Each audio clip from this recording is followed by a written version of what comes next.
Atigi 3-4 daqiqa ichida bizning mazali sendvichimiz tayyor bo'ldi. Ko'pchilik mijozlarimizga 3 va 1 vafelnitsamizni obzor qilib berishimizni so'rashibdi. Hozir ko'rsatamiz. Sizlar ham farzandlaringlarni ko'chada har xil ishonchsiz joylardan narsa olib yeyishini xohlamasanglar, uyingizda shuni tayyorlab beraveringlar. Qizib turgan tostermizga toster nonimizni qo'yamiz va ustiga mahsulotlarimizni teramiz. Terib bo'lganimizdan keyin esa tosterimizni ikkinchi taraf bilan yopib qo'yamiz. Va albatta qopqog'ini yopib bir necha daqiqaga qoldiramiz.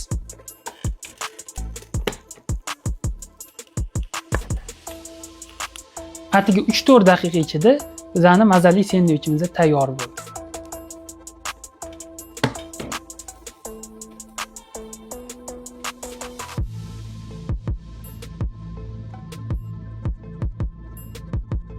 Bu 3tasi birda vafelnitsaga buyurtma berish uchun biz bilan bog'laning.